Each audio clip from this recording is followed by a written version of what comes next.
Lelo tozali mokolo mwa minei lokola mikolo miso mia minei ezali mokolo moye tolandaka masolo mabiso na kombo ya monganga na sala nini na Fatuma Kalala Limasi. Lelo ayambi pona biso Dr Aimé Chikamola oyo azali directeur ya programme élargi ya vaccination ya ekolo Congo démocratique pona masolo matali mangwele mabuka buka. Tolanda bango.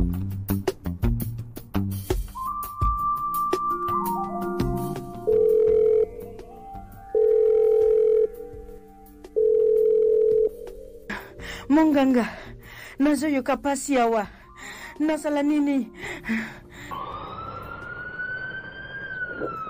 Soki ozayoka boye, esengeli yo mona biso minganga.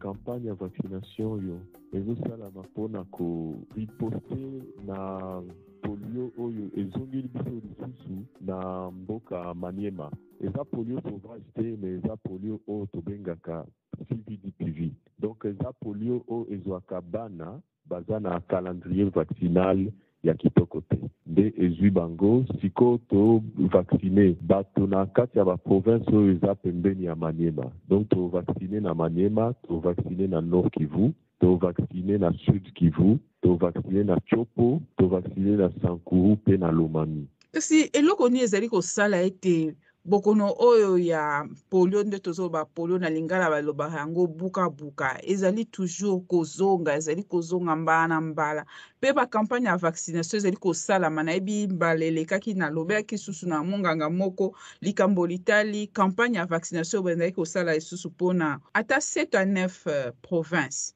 po ani eza bandela nyonso ezo bandela nyonso parce que ti lelo tobanda vacciner depuis 2000 mais ti lelo moni mboka na biso ezaka na insécurité bakwa mosusu tokomaka te alors bakwa kuna nde bato baza na bango vacciner te couverture vaccinale eza faible alors bakwa kuna nde polio ezobima donc moni tosali 20 ans toza na bakwa ya insécurité surtout na este kuna Maniema, Sud Kivu etc. Donc, to vaccinera bato à 100% te. Na mikanda natangaki Dr Aimé balobi ke mboka RDC depuis suka ya août 2021, 4 nouvelles épidémies et salami, au moins 48 cas, et puis 2 souches des akomonana. Soko kukolobela biso un peu likambo litali souche wana ezo circuler pona bokono oyo ya polio. Souche wana eza souche babengango souche vaccinale. Elaksini. Donc eza souche sauvage te. Souche wana ekozwa mwana te soki mwana aza complètement vacciné. Soki azwaki mangole na ye kitoko akozwa souche wana te. Yango nde tobenga souche vaccinale. Donc, eza fragile côté abato baza vacciné. Mais ceux qui osent vacciner te et kozwa yo. Na ndenge monde entier eza na programme ya éradication ya polio. Ata soki tozwi ka moko kaka, toti yango na épidémie et il faut tout ça la riposte moko ya makasi. Po soki tozwi ka moko, aux alentours sûrement ka wana ezo circuler. Donc, virus wana ezo circuler. Et kozwa bana na biso, surtout ba oyo baza na bango na ba calendrier vaccinal oyo ekokamite. Docteur, soko kikiko yebisa biso mangwele nini bokosalela na ngonga oyo na tina ya campagne oyo bozali kosala?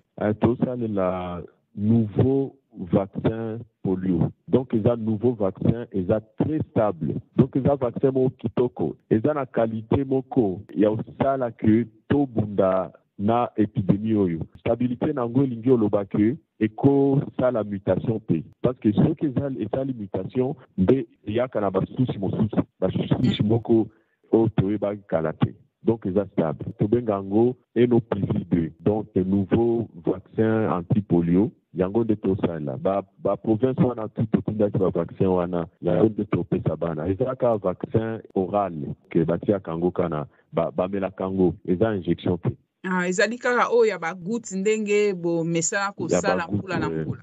Oui, merci eza ya ba goutte kaka.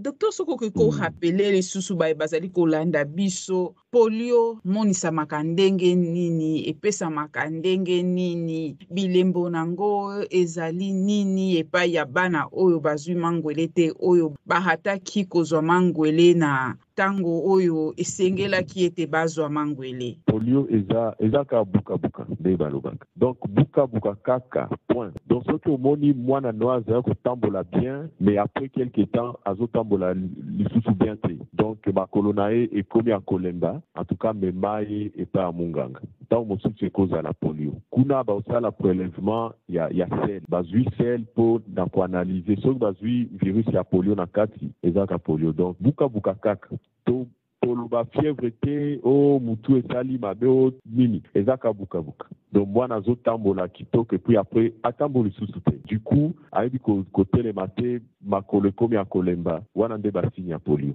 Na tango bino minganga bomonaka mwana azali na buka buka wana makolo bandi kobuka soki neti atambolaki akoki kotelema te, lisungi nini bopesaka? Eske bopesaka kaka mangwele soki arataki yango nde omonika azali nango, ou bien eloko mosusu akosala ezali te so akomi déjà na stage wana? Souvent malheureusement soki akomi na stade wana eza compliqué to récupérer. Pour na kopesa chance na bana mosusu baza na entourage na ye topesaka bango mangwele siko po bango pe bazwa virus wana te. Donc na stade wana ya paralysie ekomi compliqué, donc basoin ekozalaka basoin palliatif. So topesi ye babeki, topesi ye appareil mo bapesaka na centre pour handicapé po atambolaka mais azana eka déjà handicapé. Et puis moyen moko à prévenir situation wana ezaka mangwele. Moyen mosusu ezate mangwele kaka. Na ba parents en tout cas bapesa ba mema bana bazwa mangwele. Surtout mangwele wana ya polio bazopesa na ba province wana eko protéger bana biso. Docteur Aimé nayebi ke RDC ezali ekutani vraiment na ba épidémie ebele na ngonga oyo tozali koloba na Maniema bazalaki na épidémie ya rougeole, tozalaki na ya monkeypox, mokili mobimba pe ezali kolobela likambo ya épidémie ya monkeypox na Canada na Europe pe kuna ezali kolobama. Sikoyo eloko nini bino baminganga bokoki kolobela bato na likambo litali monkeypox? Ezaka ba mesure ya prévention nde tolobela na euro. Monkeypox bape mosusu développer vaccin, mais vaccin yango nano ekomi partout te. Po eza maladi moko ebunga kala. Mais vaccin ezali kisi pe ezali. Mais kisi ezali toza na ba kisi moko eza nano expérimental. Ba scientifique bazosala po ya trouver solution pour la épidémie ya monkeypox. Vaccin et pas na biso. Nanu petit vaccin na programme na biso te vaccin contre monkeypox. Donc il faut que la prévention ni transmission à monkeypox les salam. Donc et où pas na ba animaux mais bon ceux qui a vu yango yepe akope sango. Donc pour se protéger la monkeypox eza yango pesa lokola eza maladie ya mensal de balobaka. Donc il faut que sukula maboko tout le temps utiliser gel hydroalcoolique, etc.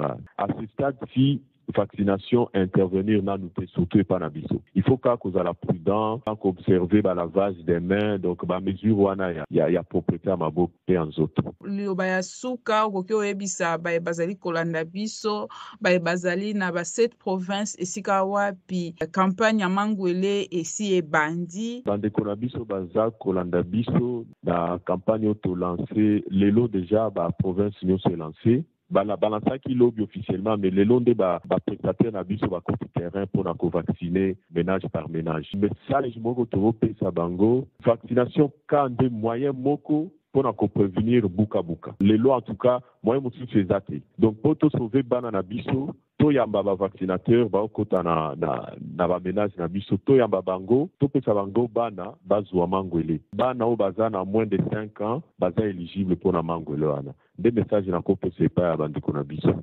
Docteur Aimé toyebi ke na Nord Kivu na ngonga oyo bitumba ezali so elekisi ke na Nord Kivu campagne kosalema lisusu ndenge bokanaki te. Effectivement échange de tir eza na bakoin moko soki akalmi ekoti babelligérant baza na bango baza très coopérant tant mosusu baokotisa vaccinateur bavacciner mais esika les autres crépiter sérieusement population peut se déplacer. Efficacité aux à la côté wana malamu tene to mekato développer la stratégie to sololana bakonzi. Donc il vous en a maboko ya général. Yemoko d'ailleurs azo piloter campagne à vaccination